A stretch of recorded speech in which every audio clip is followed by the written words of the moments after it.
Olá, meus amigos, estamos aqui para dar continuidade ao trabalho de divulgação da doutrina espírita do Núcleo de Estudos Espíritas Chico Xavier. Meu nome é Marco Aurélio e hoje nós vamos conversar sobre o Evangelho segundo o Espiritismo, capítulo 22, Não Separeis o que Deus juntou. Antes disso, vamos fazer uma prece de abertura. Então, elevando os pensamentos a Deus, a Jesus, Mestre querido, a espiritualidade amiga, aos mentores desse trabalho, agradecendo pela oportunidade dessa encarnação e do contato com a doutrina espírita. Que tudo que aqui for falado sirva como ferramenta da nossa transformação. Assim, Senhor, pedimos permissão para iniciar o trabalho de hoje. Graças a Deus. Então vamos lá. Nesse capítulo, nós vamos falar de indissolubilidade do casamento e divórcio, itens de 1 a 5. Lá na parte terceira do Livro dos Espíritos, que fala das leis morais, no capítulo 4, que fala da lei da reprodução, Kardec faz algumas perguntas aos espíritos e nós vamos repassar aqui para dar o contexto no que a gente vai conversar. Ele pergunta na 695, será contrária à lei da natureza o casamento? Isso é, a união permanente de dois seres? E a resposta é o progresso na marcha da humanidade. E aí ele segue perguntando que efeito teria na sociedade humana a abolição do casamento. A resposta seria uma regressão à vida dos animais.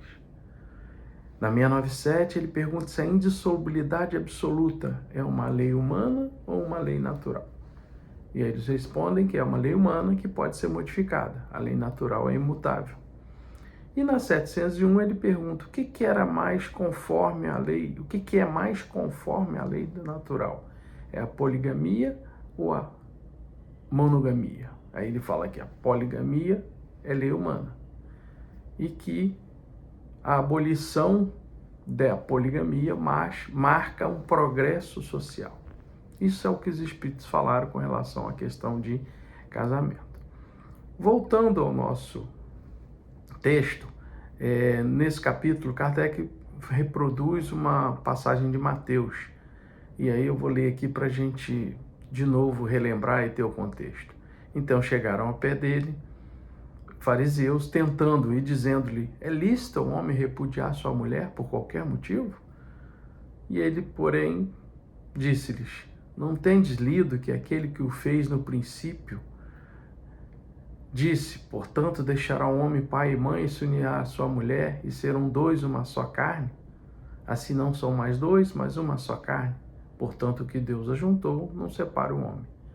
E aí eles falaram para Jesus, então por que Moisés mandou dar-lhe a carta de divórcio e repudiá-la? E ele falou, por causa da dureza dos vossos corações, vos permitiu repudiar vossas mulheres. Mas no princípio não foi assim.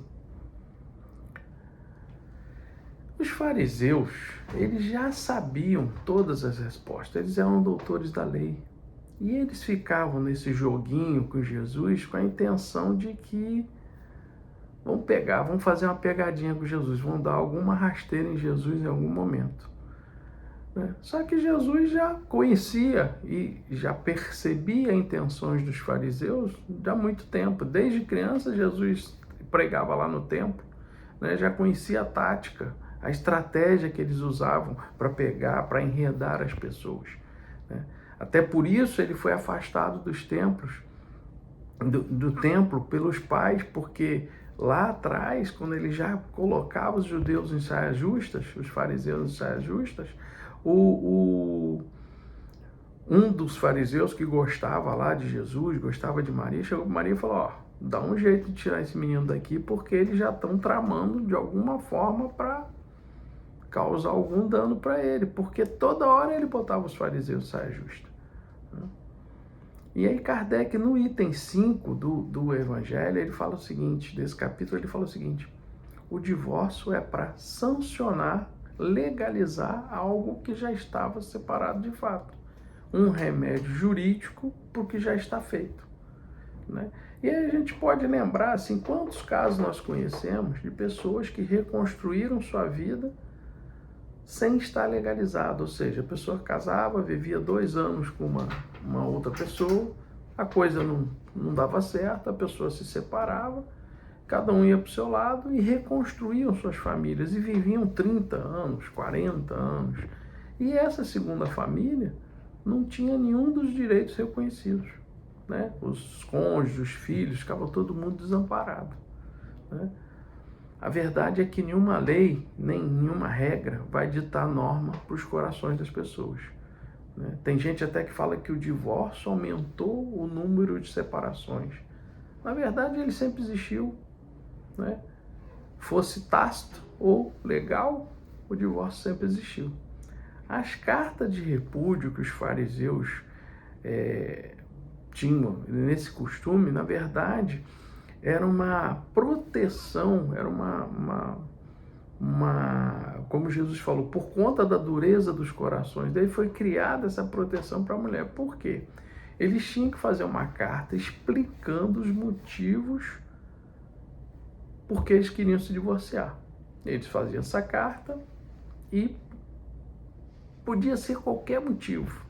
Ah, porque ficou feia. Ah, porque está cozinhando mal.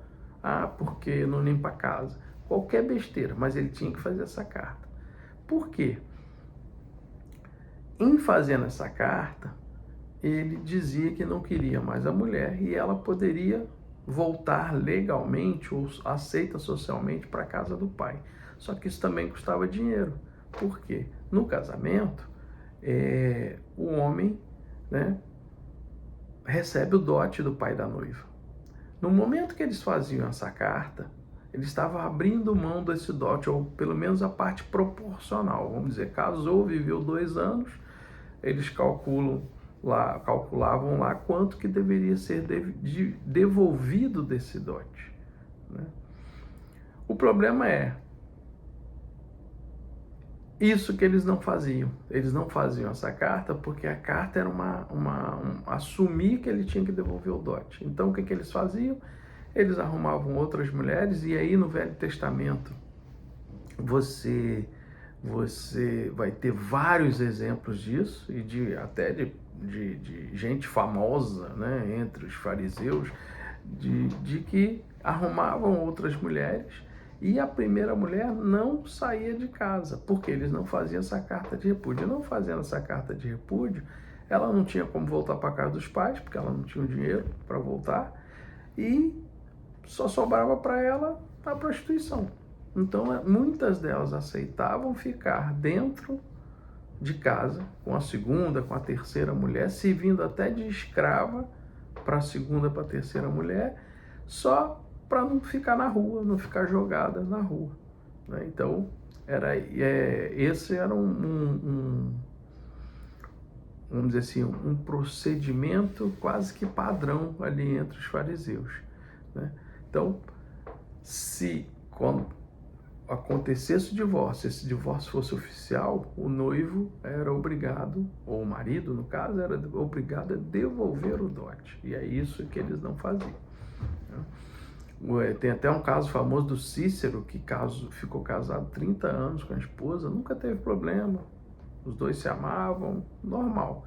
Só que ele foi se endividando com o negócio de jogo e tal, não sei o que, se endividou a tal ponto que depois de 30 anos ele foi lá e fez uma carta querendo o divórcio porque a mulher traía ele. Pediu o divórcio, ganhou o dote da nova esposa, arrumou uma nova esposa, ganhou os dotes, pagou as dívidas. Por quê? A única maneira que ele tinha de não devolver o dote é se a mulher fosse suspeita de traição, se ela fosse acusada de traição, né? E naquele tempo bastava ser ventilada a possibilidade, as provas não, como é que eu posso dizer, não se faziam tão necessárias, ou ninguém procurava provar. O homem acusou, está acusado e pronto, ela é culpada de traição, né? Então, e era uma ferramenta que só o homem podia usar, ou seja, só o homem podia repudiar a esposa, né? Para a mulher só sobrava a situação dela se fazer insuportável a tal ponto do homem abrir mão dela ou pedir para se divorciar dela, né? Eles ainda tinham lá um tal de um ritual da água da amargura. O que era isso, né? Faziam um preparado lá, uma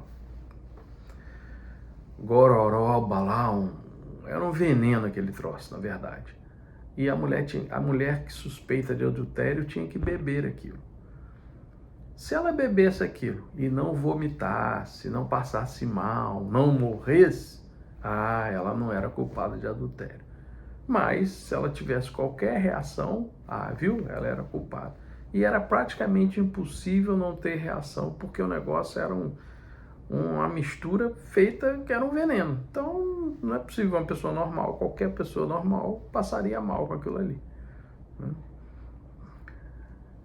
Então, assim, era um costume, mas também era o uso desse costume era deturpado de acordo com as conveniências e dos interesses daqueles envolvidos. Então, assim, o divórcio de alguma maneira sempre existiu, mas nem sempre foi permitido. No Brasil, por exemplo, o divórcio só foi regularizado a partir de 1977, por várias questões, né? Pressão religiosa, né?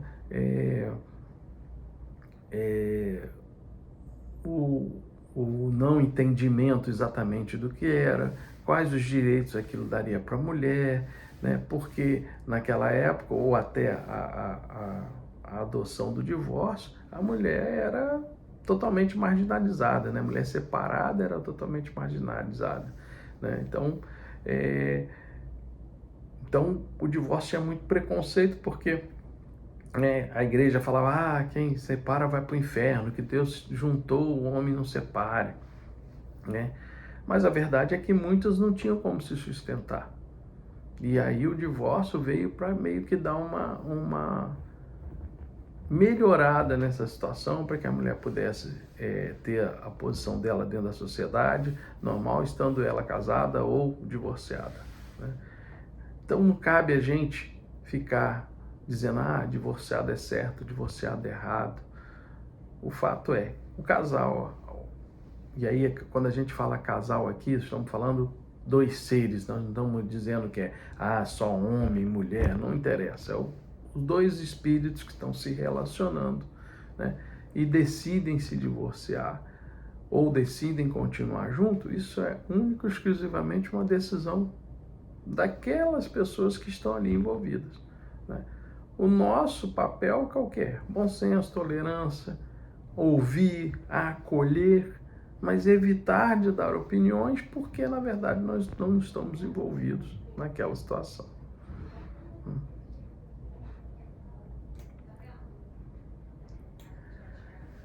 O Martins Peralva fez várias análises fez análise de comunicações de espíritos, e ele classificou os casamentos em diferentes tipos, né? E é bom a gente lembrar que nós, espíritos, nos consorciamos por interesse e por afinidade, né? E, na maioria das vezes, sem lembrar, por necessidades morais e espirituais. Ou seja, os interesses e afinidades do mundo fazem com que a gente se aproxime das pessoas, né? Mas as necessidades morais e espirituais, a gente muitas das vezes, na maioria das vezes a gente não lembra, mas também contribui para que a gente não só se aproxime, como permaneça junto àquelas pessoas. Então, o Martins Peralva fez uma classificação, e eu vou passar aqui para a gente ir entendendo essa classificação e entendendo os tipos de relacionamentos que nós vamos construindo ao longo da encarnação. Primeiro, ele fala dos casamentos transcendentes. O que seriam os casamentos transcendentes? São muito raros, são casamentos em que almas iluminadas com objetivos elevados se juntam para trabalhar para fins altamente construtivos. Um exemplo desse casamento transcendente, ele fala que é o do Kardec com a Amélie Boudet. Ou seja, o nome dela não aparece na codificação, mas a participação dela, o apoio dela durante a jornada, durante a tarefa de Kardec, foi fundamental para que Kardec cumprisse a missão. Ou seja, dois espíritos que se juntaram em prol de um bem maior, né? Casamento de almas afins é um encontro de almas amigas com o objetivo de consolidar afetos. Nesse tipo de casamento, Martins Peral fala que não tem separações e ambos buscam aprimorar o amor que já nutre um pelo outro. Ou seja, é aquela galera que já chegou num patamar que, cara, tá tudo resolvido. Não tem pendência, não tem aresta, tá tudo certo. Né? Casamento de almas afins. Também são raros. Né? Ele não fala que é raro, mas ele também não diz que é. Né? Ou seja, eu diria que é o estado da arte. Assim, chegou no ápice. Né? Casamentos sacrificiais. Caracteriza pelo encontro de uma alma iluminada e uma alma inferiorizada, tendo por fim reconduzi-la ao bem. Provavelmente tem muita gente achando assim, esse é o meu casamento, né? Sacrificial, né? Porque a gente sempre vai se achar melhor do que o outro. Então tem muita gente aí se achando a alma iluminada e o outro, né? Ou a outra, ou não importa, o nosso companheiro de jornada é a alma inferiorizada. Então eu sinto dizer, mas Martins Peral fala que os espíritos falam que são raríssimos esse tipo de casamentos. Né? E ele até dá um exemplo, casamento sacrificial, Lívia com o senador Publio Lentulus, né? Lá no livro Há 2000 anos. Ou seja, o senador, embora fosse evoluído intelectualmente, mas a parte moral ainda precisa avançar. E Lívia vem num sacrifício para poder fazer com que aquele senador muito orgulhoso mudasse a postura dele e pudesse avançar. Tá certo? Então, esse é um casamento sacrificial. Aí vem um outro tipo, que é o casamento acidental. Os casamentos acidentais. Encontro de almas inferiorizadas, sem muitos ascendentes espirituais. Caracteriza pela falta de ligação afetiva. É aquela coisa que é mais física, mais passional do que uma ligação pautada no amor puro, igual lá os casamentos de almas afins, né? E aí ele fala que a aproximação se dá através de impulsos inferiores e que ocorre em grande número e que pode até dar certo. Pode ser que os cônjuges vão se adaptando um ao outro ao longo da jornada, tá? Consolidando essa união ao longo do tempo. Mas normalmente são casamentos precipitados, normalmente pessoas muito jovens, né? Aquela coisa de internet, achei lá minha cara metade na internet, né? E aí a gente vai ter aí um monte de sapo e rã transformado em príncipe e princesa, né? Por isso é que fala que o tempo de namoro é importante, para você conhecer um pouco o outro, né? Como é que essa pessoa se comporta no dia a dia? Se você não convive, você não vai saber. Como é que ela se relaciona com o dinheiro? Porque também é um problema, né? Embora nós estamos falando aqui de vida espiritual, mas o dinheiro faz parte do nosso processo no mundo. Então como é que essa pessoa se relaciona com o dinheiro? Como é que ela se relaciona com a família? Né? Marco, mas eu não vou casar com a família. Vai. Você vai casar com a família porque é um combo. Isso vem um combo, não vem sozinho. Eu diria até que nem um combo, é um comboio, porque vem um monte de vagãozinho ali atrelado, né, naquela pessoa. Por quê?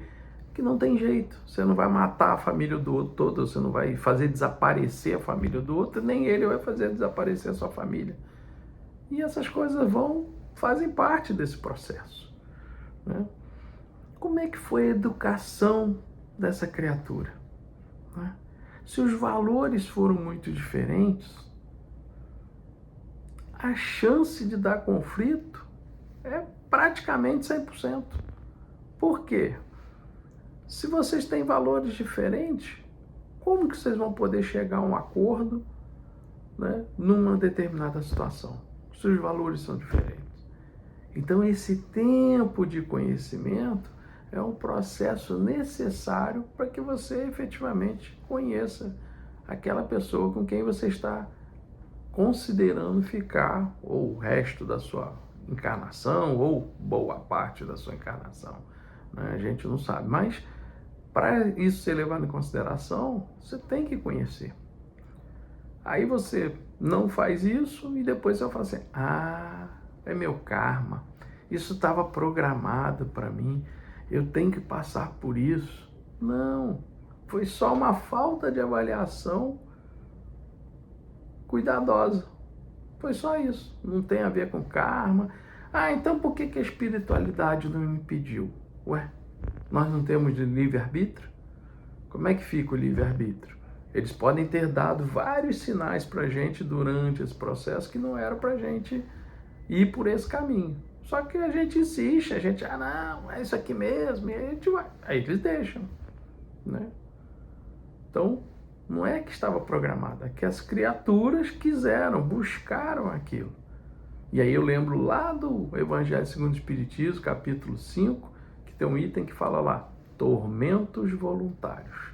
Né? São aquelas situações em que a gente entra, em que a gente busca e depois sofre. Mas por quê? Aquilo não era pra gente. Vários sinais são dados para que a gente mude a rota, a gente insiste, não, comigo vai ser diferente, comigo eu vou conseguir. E depois a gente fica dizendo que é karma, que é castigo, e na verdade é um tormento voluntário. Nós escolhemos estar naquela situação. Então esses são os casamentos acidentais, né?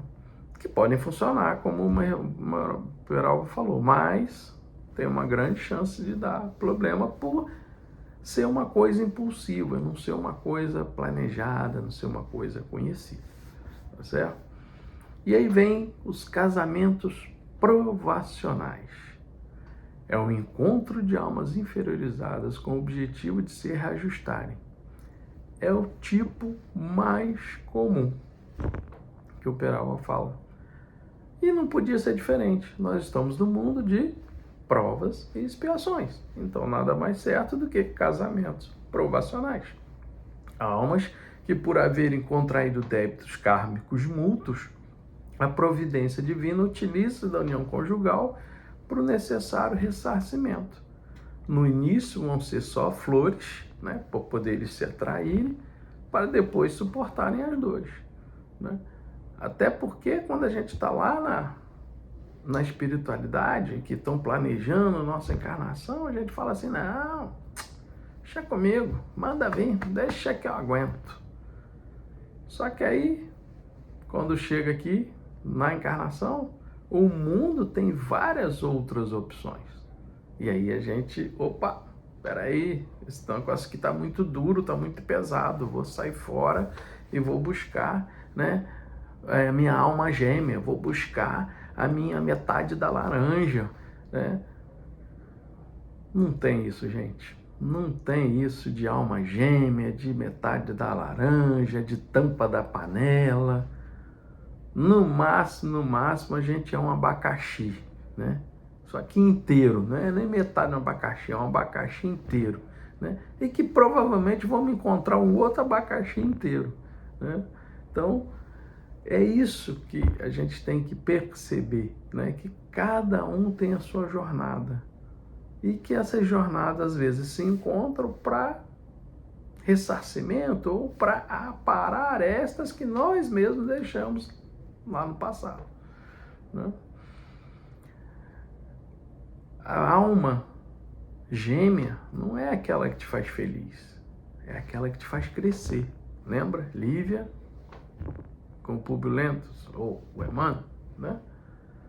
Não é só a metade. Nós somos inteiros, nós somos individualidades, nós já somos completos. Ninguém precisa do outro para ser feliz. Agora a gente precisa do outro para interagir, para poder a gente aprender, para poder a gente ajudar também o outro a avançar, né? Então esse papo aí do alma gêmea, do jeito que é falado, não tem. É uma linguagem poética, né? O que existe sim é a união entre dois espíritos, segundo o adiantamento, né? Quanto mais adiantado moralmente, mais unidos esses espíritos serão, né? Se a gente fosse a metade um do outro, a gente seria incompleto, né? Nós somos indivisíveis como individualidade, como espíritos imortais que somos. Então, afinidade sim, amor incondicional sim, mas ninguém tem obrigação e ninguém completa o outro, né? Aí o povo sai aí procurando alma gêmea. Tem gente até que acha, né? Várias almas gêmeas no meio do caminho aí, na esquina, às vezes ao mesmo tempo, né? Outros acham a metade da laranja, né? Só que às vezes a metade da laranja está podre e você não viu. Ou quem sabe você é a metade podre da laranja do outro, né? Porque aquilo que a gente estava falando, não conhece, não sabe, não tem as mesmas afinidades, não tem os mesmos valores, né? Então, sei lá, vai ver você a panela suja para a tampa que você achou. Então, precisamos avaliar melhor essas situações, né? Até porque a felicidade ela é uma conquista íntima, né? Quando a gente entende o sentido da nossa vida, a gente compreende as razões das nossas dores, o complemento vem da vivência das experiências em conjunto, e não porque você está sentado no trono esperando que o outro te faça feliz. É a convivência, é passar pelas situações juntos é que vai fazer com que esse complemento, seja, poxa, fulano, pô, é meu companheiro, tá ali comigo, não tá ali para te fazer feliz, mas tá ali para te dar apoio, tá ali para te orientar, tá ali para te dar uma opinião, para poder vocês avaliarem. É para isso, né? Então é do aprendizado mútuo, né? Não dá para a gente jogar a responsabilidade toda para o outro lado, até porque eu não sou o protagonista do filme, eu sou o ator principal e todo mundo é coadjuvante, todo mundo está trabalhando para que o ator principal brilhe. Não, né? Nós temos que fazer brilharmos ao mesmo tempo, todos nós, né? A gente trabalha em prol do outro. Se todo mundo trabalhar em prol do outro, todo mundo vai brilhar junto, né? Por quê, gente? Porque beleza passa, né? O vigor passa, a graça vai perder a graça, a criatura vai roncar, a outra criatura vai queimar o arroz, né? Vai fazer uma comida mais salgada, ou vai fazer uma comida sem sal. Lembra lá da carta de repúdio dos fariseus, que por conta de qualquer uma dessas coisinhas podia fazer uma carta de repúdio e dizer, não quero mais, né?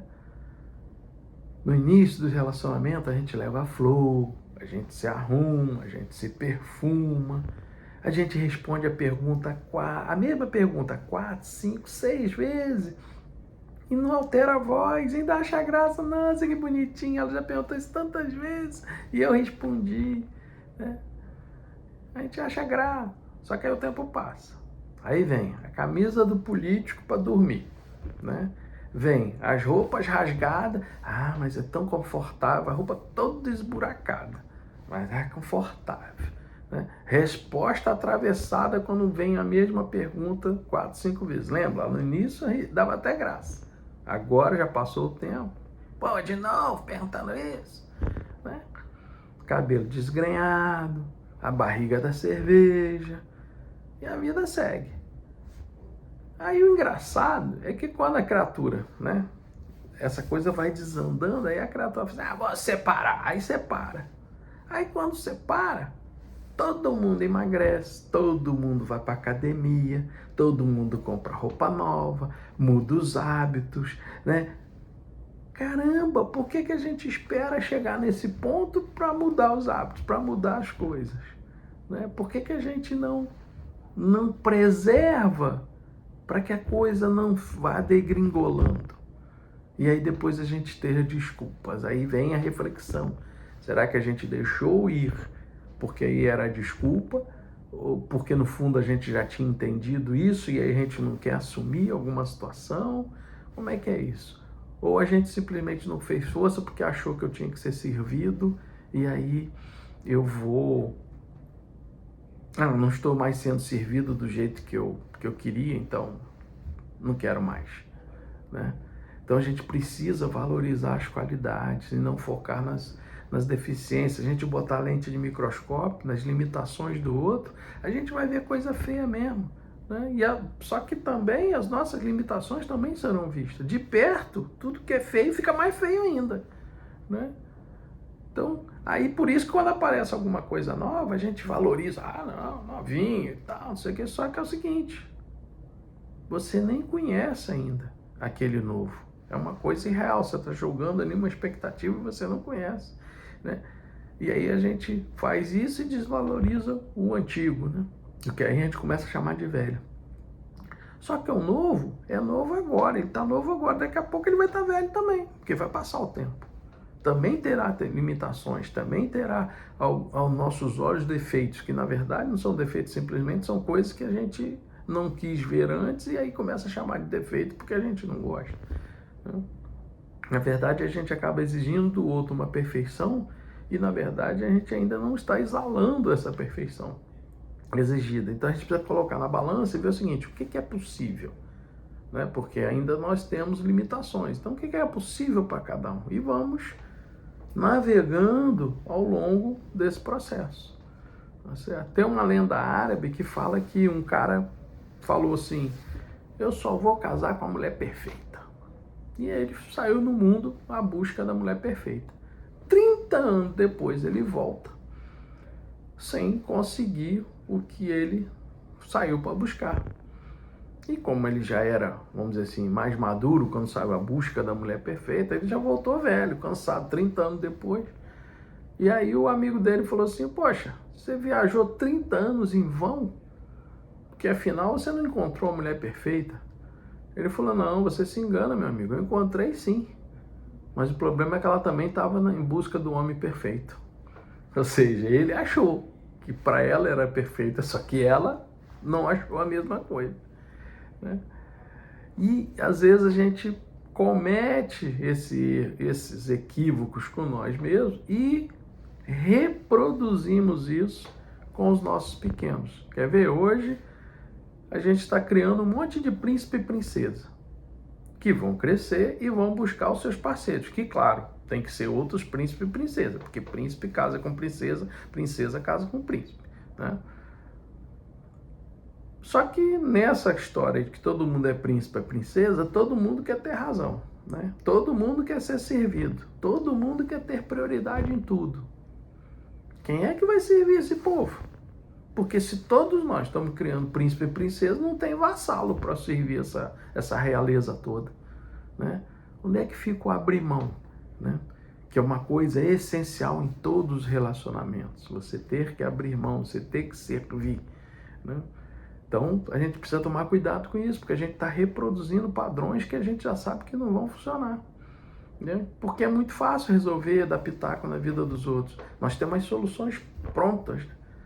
Você imagina se no atendimento fraterno, né? As casas espíritas normalmente têm um atendimento fraterno, chega alguém lá e pergunta assim para você, e aí, eu separo ou não separo? Não dá para a gente dizer. O que você pode perguntar para a pessoa, tentando auxiliar, você pode falar assim, vem cá, mas você tem certeza que você fez tudo que estava ao seu alcance, dentro das suas possibilidades? Você deu o seu melhor, né? Porque essa é a pergunta que a gente tem que se fazer. A gente está dando o nosso melhor a todo momento? No Vida e Sexo, o Emmanuel fala assim, ó, ocorre, entretanto, que a sabedoria divina jamais institui princípios de violência. E o espírito, conquanto em muitas situações agrave seus próprios débitos, dispõe da faculdade de interromper, recusar, modificar, discutir, adiar transitoriamente o desempenho dos compromissos que abraça. Então é óbvio que não é lícito a gente estimular em divórcio em tempo algum, né? A gente só tem que reconfortar, reanimar, né? Para que consiga lidar com aquelas provações que está passando, né? Para que eles possam juntos definir o que é melhor, né? Porque isso foi uma programação que foi feita para eles, né? Agora, óbvio que Deus também não quer que ninguém fique torturado, vivendo de violência, né? Efetivamente, ensinou Jesus, não separou o que Deus ajuntou. Então, não cabe a gente interferir, mas também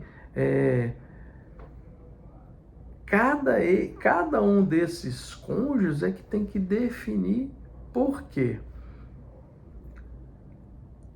Quantas soluções ou quantos situações, quantas situações foram para um caminho completamente de violência e tal, porque as pessoas insistiram, porque tinha essa regra de que não podia separar. Né? Então aí chega para o desrespeito, chega para a violência e em alguns casos até os homicídios. Então assim, é muito sério isso, é muito sério. Então não cabe a gente incentivar que fique junto, não cabe a gente incentivar que separe. Cabe a gente apoiar, abraçar, apoiar no sentido de que vamos lá, vamos ver, ajudar a pessoa a refletir, mas a decisão tem que ser única e exclusivamente daqueles que estão ali envolvidos. Até porque cobrar do outro sobre as nossas insatisfações e frustrações não resolvidas, né, é fácil, mas eles que convivem conosco é que vão descascar o pepino que a gente é. Então, assim, se você tem um vazio existencial, se você tem coisas não resolvidas, você tem que procurar se conhecer, se perceber e tentar, de alguma maneira, resolver isso sem jogar a responsabilidade que o outro é que tem que fazer isso com você. Né? O outro não fica do seu lado porque tem obrigação ou porque ele está devendo algo para você. Né? Ele também não vai se transformar naquilo que você idealizou, como você também não vai ser transformado naquilo que na ideia que alguém fez de você.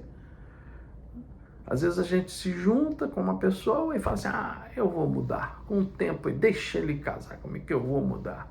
Né? Ou então você fala, não, fulana não vai mudar, por isso que eu tô... A gente muda o tempo todo. E às vezes a gente não muda na direção que o outro esperava.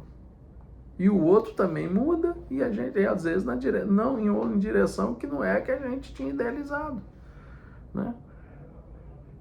E o Paulo fala isso aos Coríntios. Aquele que pensa estar de pé, olha e não caia. Porque a gente é muito bom em julgar os outros. A gente fala assim, tá vendo? Tá bem? Com esse tipo de vida, tinha que dar nisso. Que tipo de vida, né? Quem somos nós para estar julgando o outro? A gente não está na pele do outro. A gente não tem as experiências do outro. Então Paulo chama atenção, presta atenção. Você está falando do outro, mas presta atenção, que você está achando que está de pé, que ele fala, pensa estar de pé. Vigia, né? Olhe e não caia, porque nós estamos sujeitos a cair. Tudo que a gente faz, né, para o universo, para o mundo, a gente recebe em troca a resposta. Né? Se a gente faz o bem, a gente recebe o mal. Se a gente faz o mal, provavelmente a gente vai receber o mal. Né? Que é igual aquele menino na sala do eco lá, né? Que ele entra na sala do eco e fala feio, aí feio, bobo, bobo. Aí ele começa a chorar, e o pai, por que você está chorando? Ele está me chamando de feio, bobo. Fala, não. Você falou para ele primeiro coisas que você achou que tinha que falar e não gostou do que ouviu. Então troca, começa a falar coisa boa para você ver o que ele vai falar. Aí o menino, bonito, você é legal. Aí ele entendeu, ou seja, tudo que a gente joga, volta. Né? É uma historiazinha boba, mas que é exatamente o nosso dia a dia. O que a gente está entregando? O que a gente está servindo? Né? Então, aqui no Rio, eu não sei quantos vão ouvir são do Rio, mas pode ser que tenha gente de fora, mas aqui no Rio tinha um cara que o pessoal chamava de maluco. E hoje o pessoal percebe, né, que ele não era tão maluco assim, né, que era o chamado profeta gentileza, porque ele sempre pregava gentileza gera gentileza, né? Aí a gente já viu outras situações da corrente do bem, da corrente do amor, mas é exatamente isso. O que a gente joga, a gente recebe de volta, certo? E aí começa nas pequenas doses, nas pequenas coisas, né? No passo a passo, o amor, aquele amor que Cristo veio trazer pra gente, que Jesus veio nos ensinar, é no dia a dia, no pequenininho que a gente começa ali. Bom dia, boa tarde, boa noite, como vai você? Por favor, dá licença, obrigado. Sabe as coisinhas, palavrinhas mágicas que a gente fala, né? Que Quando é que a gente deixou isso cair em desuso? Dentro de casa mesmo, né? Ah, porque mora comigo, eu não preciso pedir por favor, não preciso agradecer, não preciso falar obrigado, dar uma boa noite, dar um bom dia, como é que você tá, como é que passou a noite. A pessoa dormiu ao teu lado, mas qual o problema de perguntar? Isso mostra o quê? Carinho, isso mostra cuidado, isso mostra que você se preocupa com o outro. E aí é interessante, na hora que a gente percebe que a hora que você começa a fazer isso, começa a voltar. E a gente se sente bem. Ué, se você se sente bem, por que o outro não sentiria? Né? Então, ter o cuidado com o outro. Né? Ligar sem um motivo aparente. Por exemplo, tem um amigo que você faz tempo que não fala, cara, o telefone, liga para ele. Mas é ligar. Hoje todo mundo fica passando zap. Liga para a pessoa, ô fulano, como é que você tá e tal, não sei o quê. Simples assim. Não, porque não. Só saber como é que você tá. Isso aquece o coração da gente de uma maneira, e se aquece o nosso, certamente vai aquecer o coração do outro, né? Não é bom você estar em casa e às vezes está naquele dia que está, aquele dia que a gente fala, nada está dando certo. Pior, que é vamos fazer um parênteses aqui, é um erro nosso. Tá tudo certo, tá tudo no controle de Deus. Mas a gente, na nossa visão tacanha, na nossa visão curta, a gente acha que não está dando certo. Pô, e de repente alguém liga, alguém que você não falava há muito tempo, e a pessoa toda animada e tal. Aquilo dá um ânimo pro dia, né? Então, se dá pra gente, por que não daria para o outro? Né? Ah, Marco, mas fulano é difícil. Sim, fulano é difícil, e você? É fácil? Será que nós somos fáceis o tempo todo? Né? E é quase certo que uma encarnação só não dá pra gente aparar todas as arestas que a gente tem com esses núcleos familiares que nós vamos formando. Porque esses núcleos são formados em função das nossas necessidades. Lembra que eu falei lá atrás? Que a gente se junta por interesse, afinidade, mas muitas das vezes sem saber, sem lembrar, por necessidade. E às vezes uma só não é suficiente para aparar todas as arestas. Né? Reconcilia-te com teu adversário enquanto estás a caminho. Esse é o nosso papel. É um mundo de provas e expiações. Né? A grande questão é que, em nome da individualidade, a gente vai dando vazão ao egoísmo, a gente age ao egoísmo, a gente vai agindo egoisticamente nos nossos relacionamentos. Né? Então, casar, estar junto, é todo dia. Né? E aí é todos os relacionamentos, né? Porque é na rua, no centro espírita, no trabalho, né? E às vezes a gente quer passar aquela imagem que a gente é muito legal, é gente boa, cuida de todo mundo e tal, e em casa, né? O Evangelho fala isso, é como é que é? Ele usa um termo lá, que não é mau gestor, não, que é o ditador, é alguma coisa nesse sentido, ele fala que é respeitado, na verdade ele é temido e, quem sabe, muitas vezes odiado, né? Então tanto casamento, gente, já no finalzinho aqui, tanto casamento como divórcio são decisões sérias, né? Uma simples mudança de humor não pode ser justificativa para você querer se divorciar, né? Então, qual é o tratamento, a profilaxia para isso aí? Diálogo, prece, o culto no lar, né? Que da mesma forma que tem aqueles que estão nos ajudando, tem aqueles que vão nos atrapalhar também, vão sintonizar com essas baixas vibrações, né? Aprender a ceder, né? Aprender a oferecer o que é de melhor que a gente tem, em gentileza, em delicadeza, dar um melhor pedaço, né? Agradecer aquele espírito que se dispôs a estar junto com você na caminhada, né? Nessa jornada, né? Então, assim, é uma oportunidade concedida pela misericórdia divina ter um espírito para caminhar com você. Né? Então a gente tem que agradecer muito isso. Uma historinha para a gente finalizar, de um repórter que foi conversar com um casal que estava há mais de 60 anos junto. E aí ele pergunta para o marido, e aí, como é que o senhor explica 60 anos juntos? Ele fala, ah, meu amigo, você sabe aquele bico do pão? O bico do pão, o pão de sal. Ah, sei, pois é, eu detesto bico de pão. Eu detesto. Não, desculpa, inverti. Eu adoro bico de pão, eu adoro bico de pão. mas eu sempre deixei para minha esposa comer. E aí a esposa, quando fui perguntar, aí que vem, que eu já quebrei a história, né? Mas ela fala, eu detesto bico de pão, detesto bico de pão, mas como ele sempre deu, eu sempre comi. Ou seja, os dois cederam ali, tudo bem, nesse a gente podia ter conversado um pouquinho, poxa, olha, eu não gosto, eu gosto e tal, mas não, ele achava que ela gostava, deixava para ela, e ela detestava, mas como ele estava oferecendo, ela aceitava. Então, assim, é nisso, é nessas pequenas coisas. Você imagina, né, o quanto de situações, de oportunidades que a gente tem para poder exercitar isso, né? Então, a relação perfeita, a relação ideal é aquela que os dois constroem juntos, né? A gente romantizou muito Romeu e Julieta, todo mundo fala, Romeu e Julieta, aquele que é o amor e tal, não sei o quê. Gente, vou contar um segredo para vocês.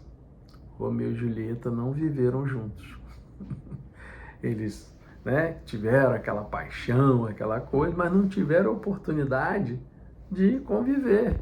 Então a gente idealizou, a gente fixou na parte boa. Lembra que eu falei que no início são flores para depois suportar as dores? O Romeu e Julieta só tiveram as flores. Aquela coisa da paixão, do despertar, do conhecer o amor, mas o dia a dia eles não tiveram.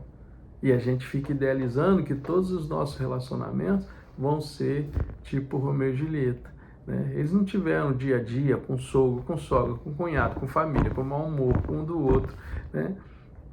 Então, a relação perfeita, ideal, é quando os dois foram construídos juntos, quando você se preocupa em servir o outro, independentemente do que o outro faça, né?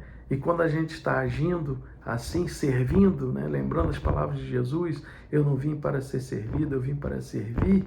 No fundo, a gente está praticando a oração de São Francisco, né? É dando que se recebe. E o Chico fala assim para a gente, que a gente deve permanecer aqui o maior tempo possível, fazendo o melhor que estiver ao nosso alcance, pois a gente vai ter que entrar na fila novamente. Então, que nossas famílias sejam abençoadas, que tenhamos a força e o comprometimento necessário para seguir nesse bom combate, cumprindo aquilo que nos foi programado na espiritualidade e agradecendo sempre as oportunidades recebidas. Muito obrigado a todos. Eu sempre encerro com as palavras de Emmanuel: tudo passa, exceto Deus, e Deus é suficiente. Muita paz a todos.